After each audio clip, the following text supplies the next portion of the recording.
Well, hello there, my friend. Thank you for tuning in to another episode of Real English Radio. I'm your host, Tony Kai Zen. And today we're talking about productivity. In the age of widespread cell phone addiction and content overconsumption, many of us find ourselves constantly distracted, which leads us to be unproductive, which leads us to feel like desperate failures because we're never getting anything done. But there are many books, podcasts, YouTube videos, and online courses that attempt to help people eliminate distractions and become more productive. The problem is that many of these resources present us with tips, tricks, and systems that simply aren't practical for the average person to implement immediately. When your life is a mess and you can't seem to stay organized or be productive, you need simple and practical ways to start putting your life in order and experiencing some level of success. It's those small, immediate wins that will encourage you to take your new lifestyle more seriously. In other words, when a solution is simple and practical, you can implement it faster and see results faster. The positive results are what motivate you to keep going simply because you see that whatever you're doing is clearly working. So in this episode, you're going to listen to a man whose name I do not know talk about a simple and practical way for managing your time and goals more effectively. Now, I say I don't know this guy's name because it literally is not posted on any of his social media pages. So we'll call this guy Jim. And I just made that up. I don't know why I decided to call him Jim. I guess because the first person that came to mind was Jim from The Office. Have you guys seen that show? It's fucking brilliant, man. The humor is really dry and awkward, and for some reason I just like it. I don't know. Anyway, let's listen to our friend Jim talk about how we can be more productive. The advice I'm about to share with you is literally worth $484,528. And if you apply it, it has the potential to make you insanely productive and profitable. The only catch is this video is going to take you about 5 or 6 minutes to watch. So unless you think there's something better that you can see on TikTok today, stick around. You'll be glad you did. All right, let me stop it right there and explain a few things. The first one is the word catch, C-A-T-C-H, catch. In this context, a catch refers to a drawback or disadvantage to the situation being discussed. So our friend Jim is suggesting that the only downside or the only negative thing about this productivity advice is that it's going to take a few minutes for you to receive all of it. Okay, that's the catch. Because he's saying, I'm going to give you this amazing thing, make you more productive, but you're going to have to pay attention for the next 4 to 5 minutes. That's the catch. That's the disadvantage or the downside. Okay. Now, the next thing is, stick around. He said, stick around, you'll be glad that you did. And to stick around means to remain in a place or continue doing something for a period of time when you might be tempted to leave or stop doing that thing. So he's saying, man, stick around, keep watching the video, continue watching the video, even if you feel the urge or desire to keep scrolling. Just stick around. You'll be glad that you did. Right? Your future self will thank you for it. You'll be happy that you stuck around. That's past tense. Okay. So stick around. You'll be glad that you did. And let's hear Jim's advice. The advice itself comes in the form of a true story. So, in 1918, the head of a huge steel corporation called Bethlehem Steel was a man called Charles M. Schwab, a remarkable businessman, always looking for an edge on his competitors. Now, he wanted to improve his productivity, so he called for a renowned productivity consultant called Ivy Lee, and he said, help me to be more profitable and productive in business. Ivy Lee said, I would like to meet for 15 minutes with each of your executives. Schwab said, how much will this cost? And Ivy Lee said, nothing. I only want to be paid what it's worth. So do this advice for 3 months and then pay me whatever you think it's worth. All right, I'm going to stop again and explain a couple of things. So the first one is an edge. Our friend Jim is talking about Charles M. Schwab, or Schwab, I said it wrong, Schwab, Schwab, Schwab. So he was a remarkable businessman, always looking for an edge on his competitors. And an edge in this context means an advantage or benefit that gives you a better chance of succeeding or achieving your goals compared to others who do not have that advantage or benefit. So if I'm looking for an edge on my competitors, I'm looking for some kind of advantage, something that will give me the upper hand and beat them in the competition. Whatever that thing is, that is my edge. Okay. Now, the next one is profitable, because he's saying he wanted to improve his productivity. So he called a world-renowned productivity consultant, and he asked him to help him make his business more profitable. He wanted to be more productive. The word profitable means producing profit, financially successful. So if a business is spending $10 to make this product, but then selling it for, I don't know, 50, and after producing the item and then paying all the employees involved in the process, they keep more money than they spent. At the end of the transaction, that is their profit, which means the business is profitable.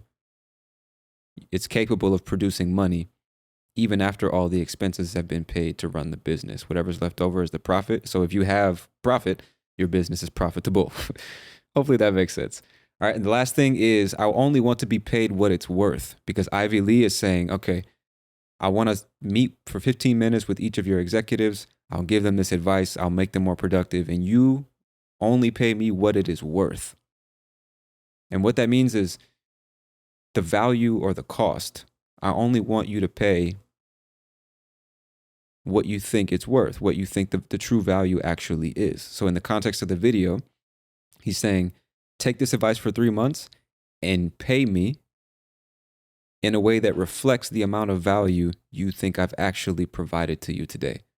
So if you think it's only worth $5, you pay me $5.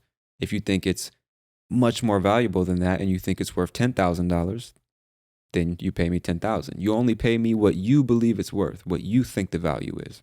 I'm not going to put the price on it. You are.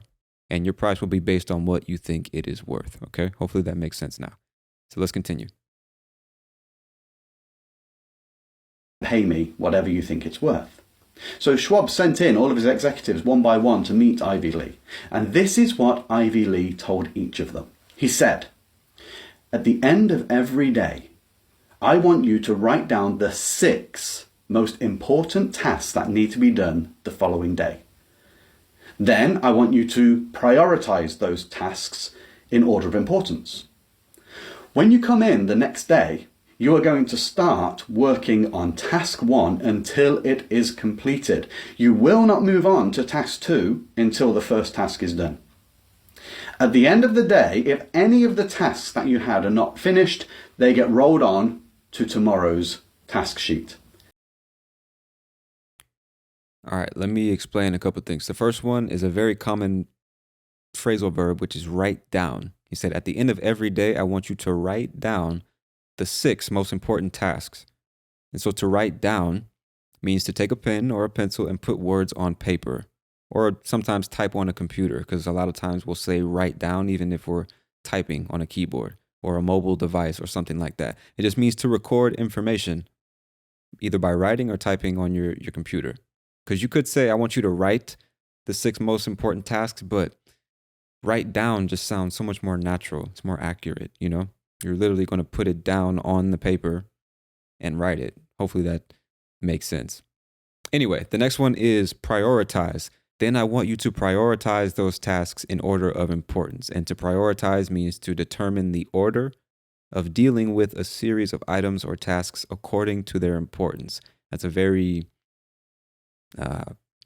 formal definition. To prioritize basically means to decide what is most important. You have a number of things and you put them in order from most important to least important. Now you have prioritized those things. Whichever one is most important is your top priority. You'll often hear people say that. This is top priority. This is priority number 1. Okay? I'm sure that makes sense. You understand, right? Let's move on. And ironically, that is the next thing I wanted to explain. Move on. He said, you will not move on to task 2 until the first task is done. To move on in this context means to proceed.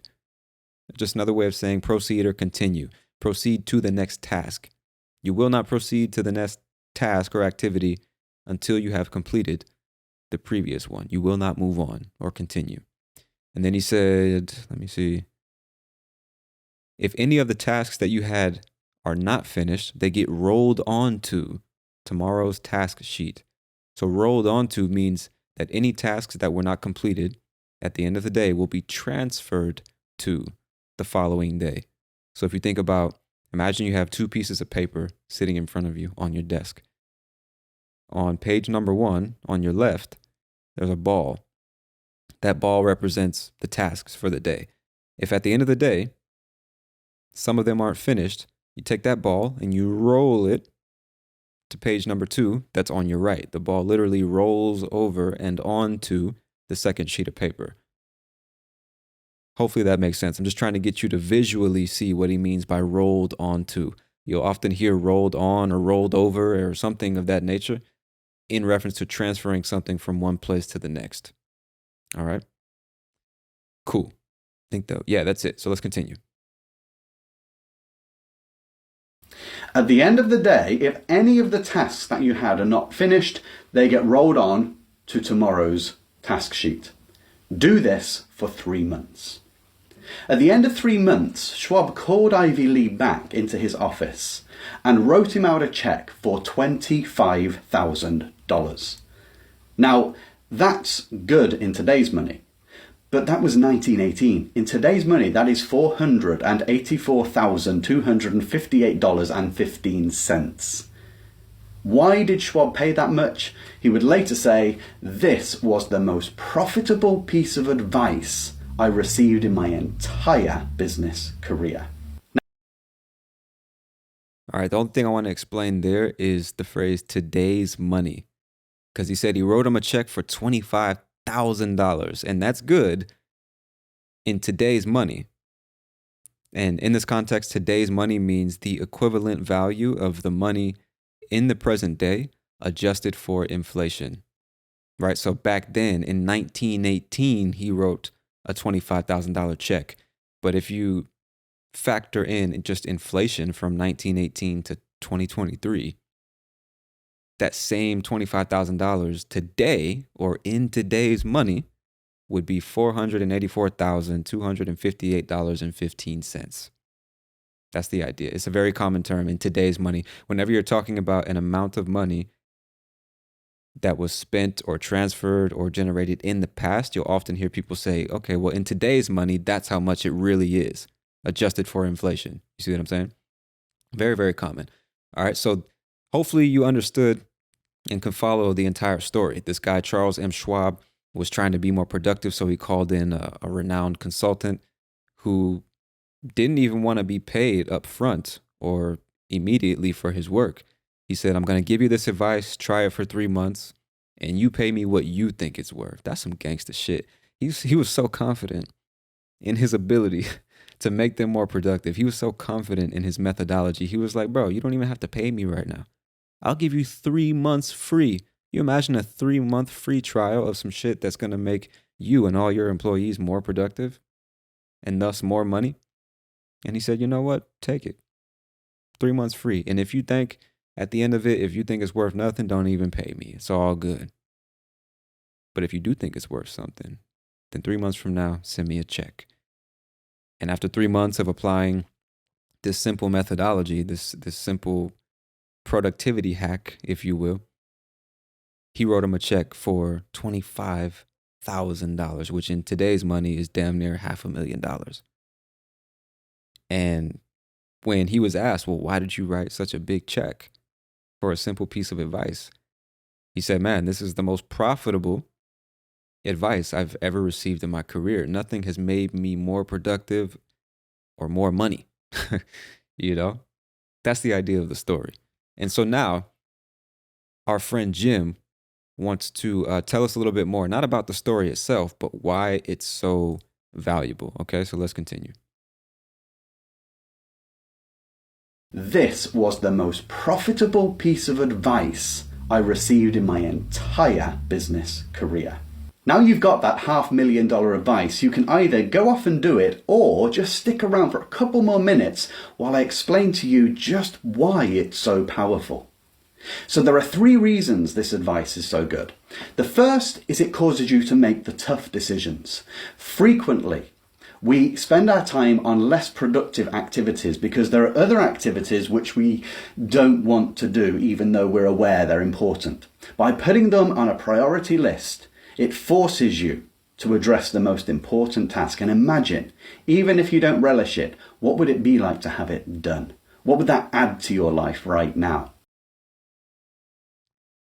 All right, let me stop here and explain just a couple more advanced words for you. So the first one is the tough decisions. Now, you might know exactly what that means, but just in case you don't, it refers to the decisions that are difficult to make. You'll often hear people say tough when they mean difficult or hard.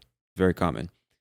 And so this phrase, tough decisions, we often use it because these decisions involve choosing between 2 or more options that have both advantages and disadvantages, right? Or because they require making sacrifices or facing consequences that are not necessarily appealing or desirable, right? So you know that the consequences won't be great or immediately gratifying, but you also know that you need to do it, or this thing needs to be done. So you have to make the tough decision to just fucking get it done, even if it's not the greatest thing in the world while you're doing it.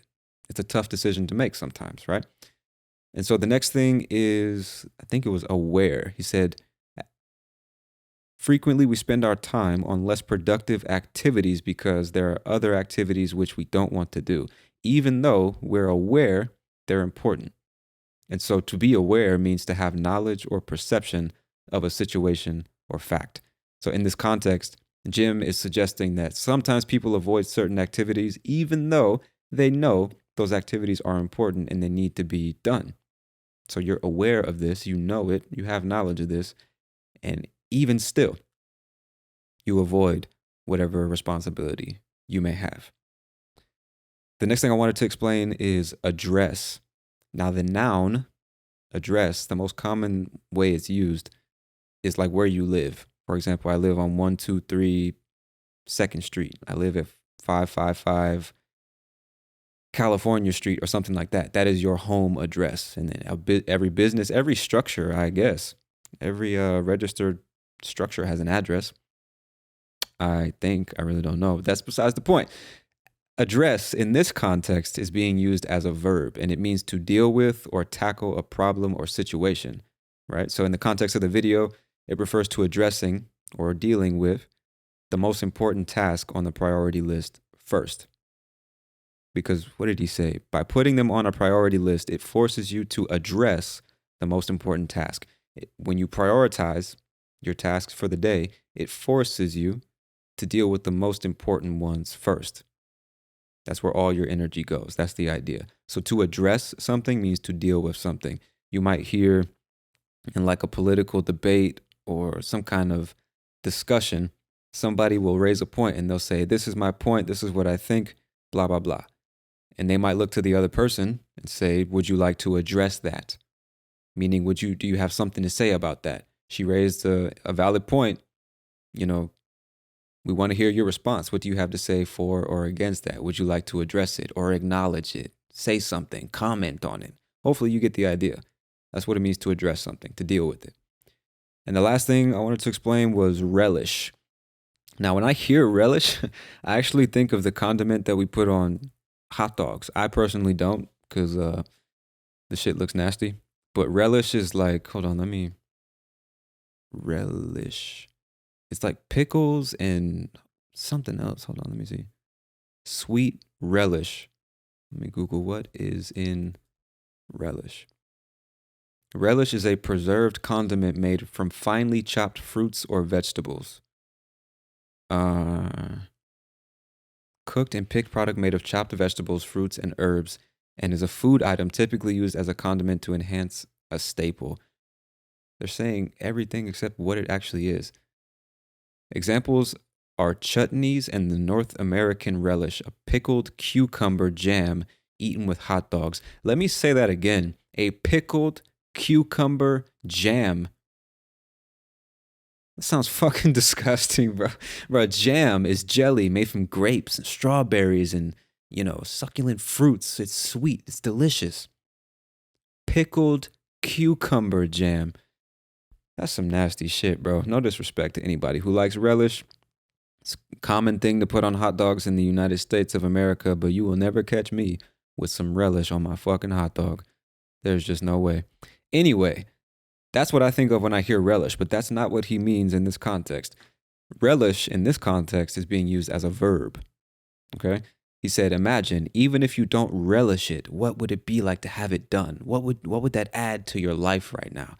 So to relish something means to enjoy something greatly or deeply, to take great pleasure in this thing or to savor this thing. So basically he's saying, sometimes you have to make the tough decisions and do things you don't necessarily want to do.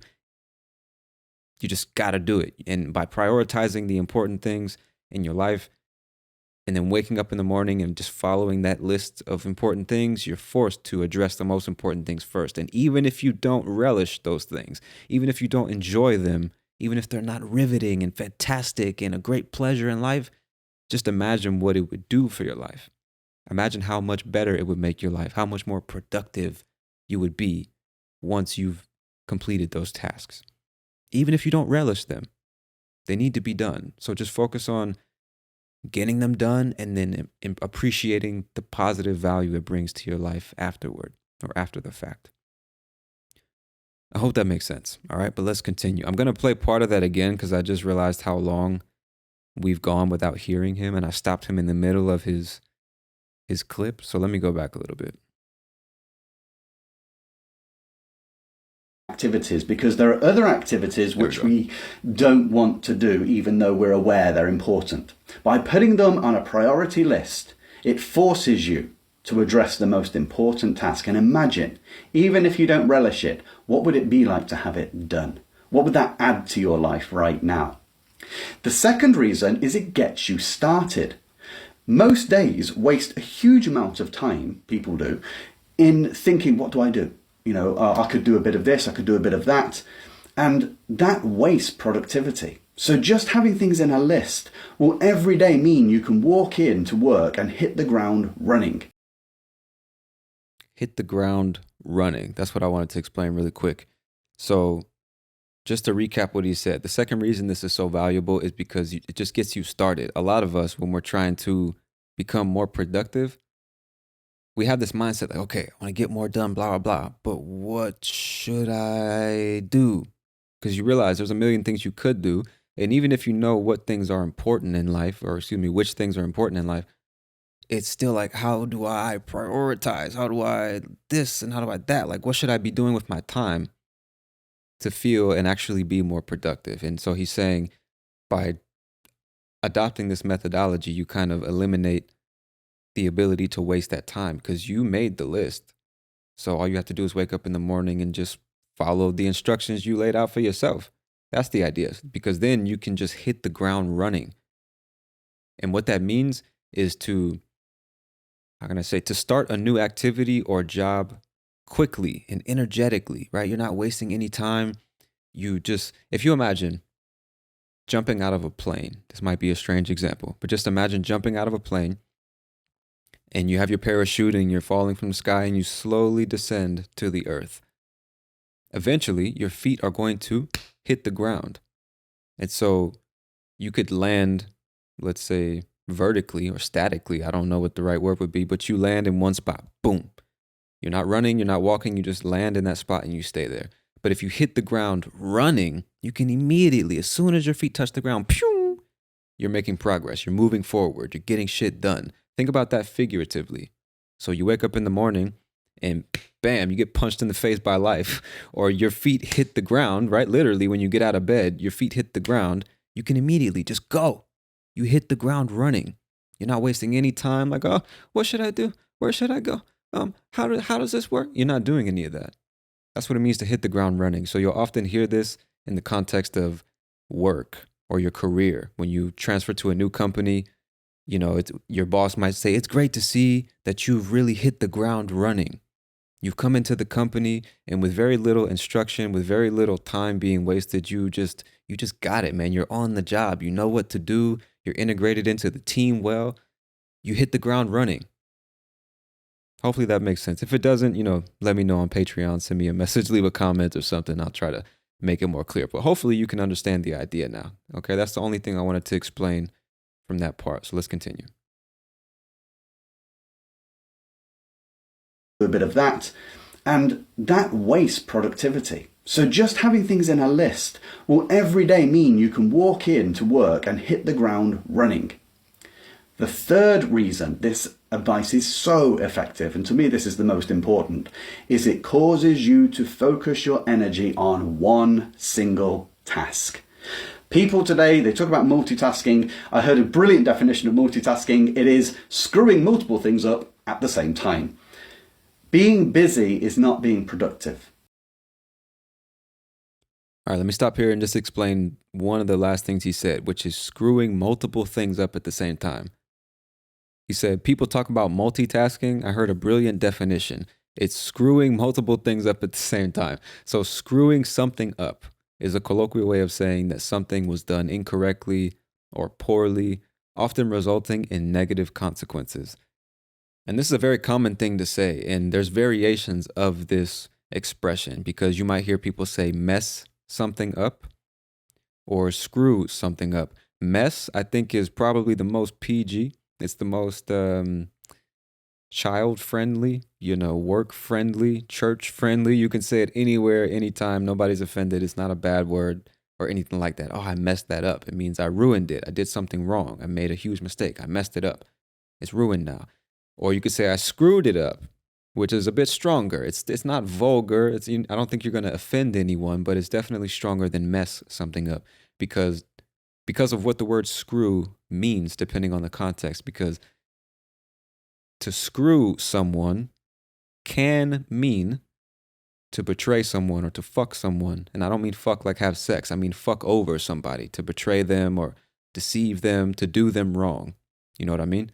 That's what it means. That's what it can mean to screw somebody. So if you screw something up, it's the same thing as saying to fuck something up, which is just the strongest version of the same expression. So you can mess something up. That's neutral. Use that anytime you want. You can screw something up. You can decide how vulgar that actually is. I don't see anything wrong with it. I would use it anywhere, anytime. Or you can fuck something up, which is obviously much stronger, much more vulgar, as they say. So anyway, that's what screwing multiple things up means. Multitasking is really just fucking multiple things up at the same time, or messing multiple things up at the same time. There's no such thing as multitasking.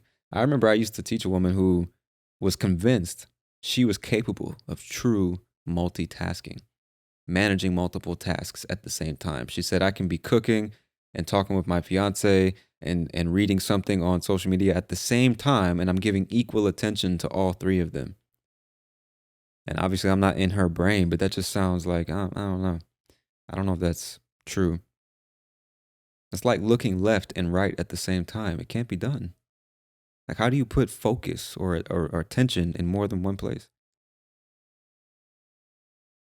I don't think we can multitask, man. I think, like, for example, if you're texting and driving at the same time, you might tell yourself, oh, I can focus on both. I can do both at the same time. But you're not, because every time you look down at your phone, you stop driving. The car keeps rolling, but you're not driving anymore because you're not focused on maneuvering the vehicle. And then when you remove your attention from you remove your attention from the phone and put it back on the road, you're not texting anymore. So you might be switching focus incredibly fast, but you're not focusing on multiple things at the same time, right? I don't know. I'm not a neuroscientist, but and that's not even the point of this episode. I keep cutting this dude off and like ruining his clip. I just wanted to explain what it means to screw something up. Hopefully that's clear now. So let's continue, my friend. Let me go back a little bit. Okay. People today, they talk about multitasking. I heard a brilliant definition of multitasking. It is screwing multiple things up at the same time.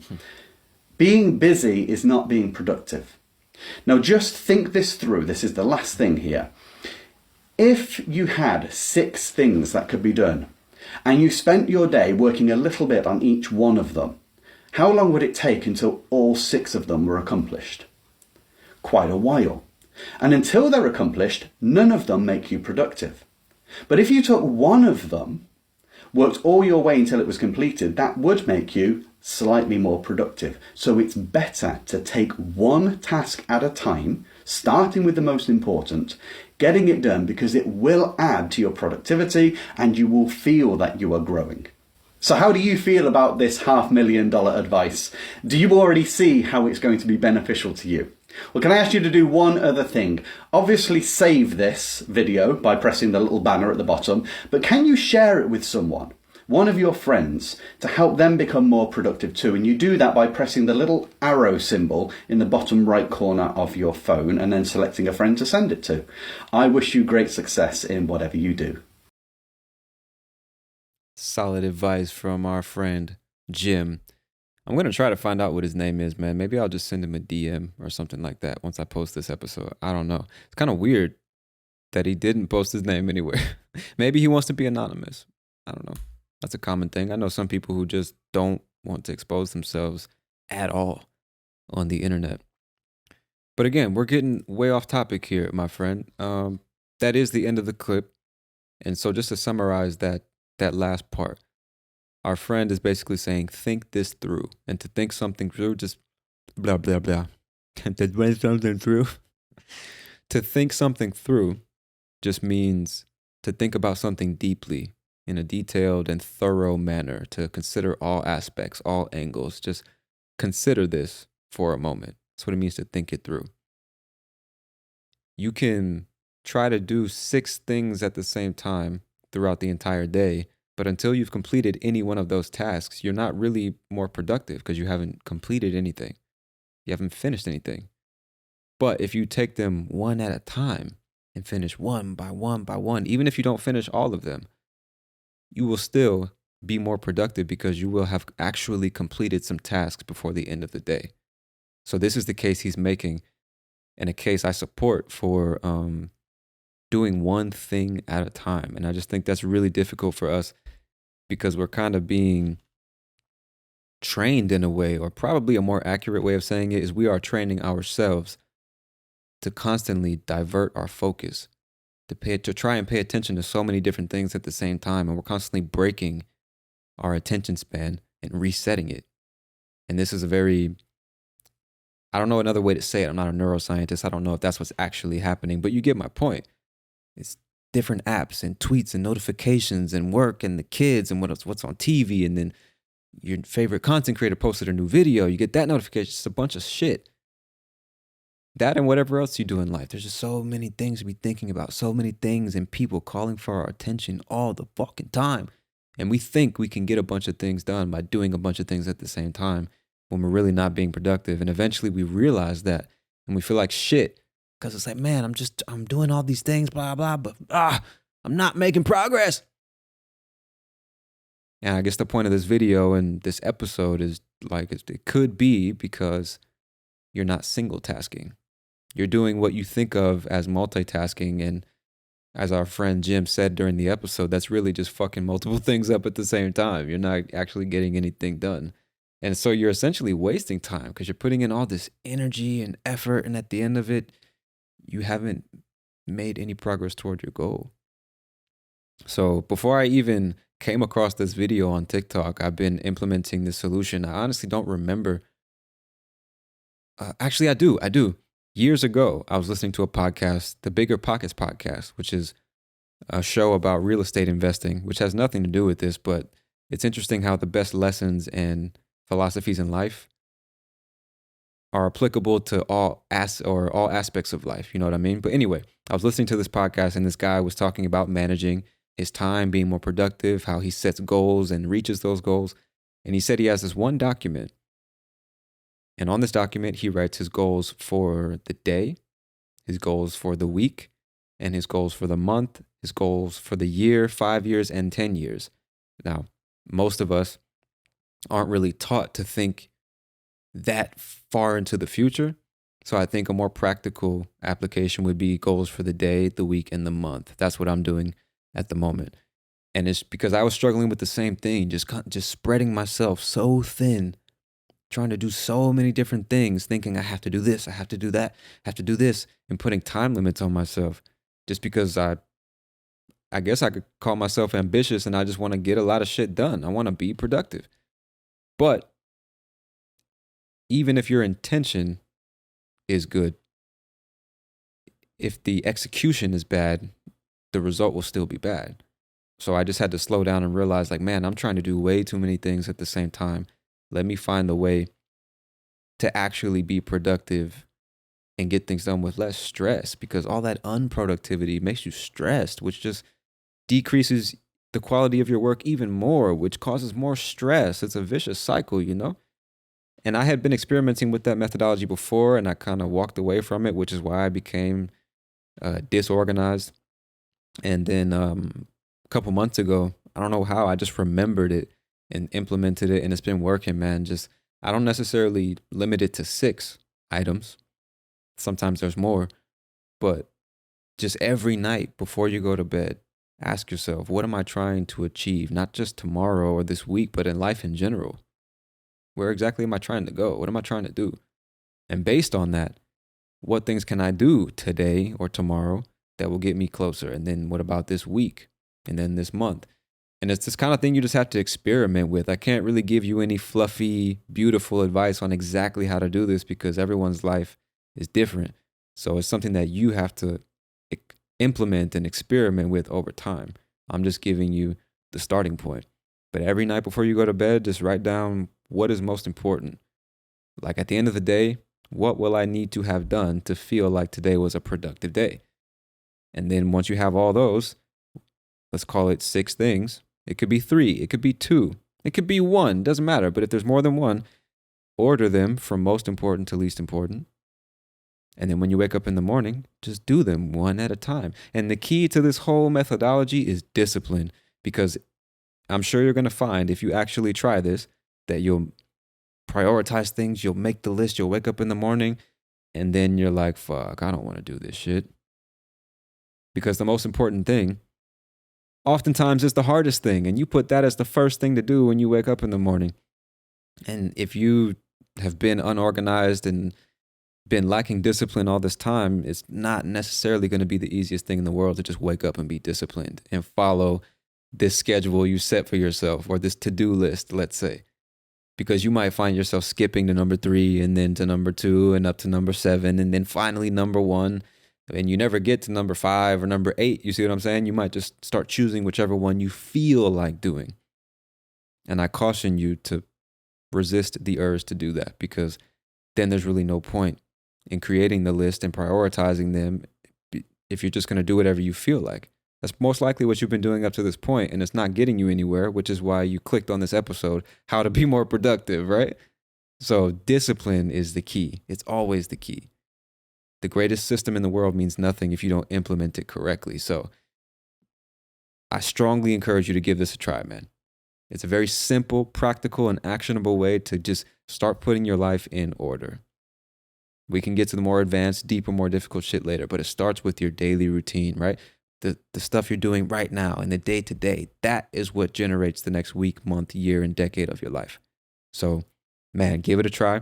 Listen to this episode again if you need to. Every night, set your goals for tomorrow. Wake up in the morning, read each and every one of them, and then just fucking get to work, bro. Whatever your routine is, obviously, I don't know, but you get the basic idea. Give it a try. Try it for 3 months, and then send me a message and pay me what you think it's worth. How about that? This is Real English Radio, my friend. Hopefully you enjoyed the episode and got something interesting to think about. I am your host, Tony Kai Zen, and I'll talk to you soon. Peace.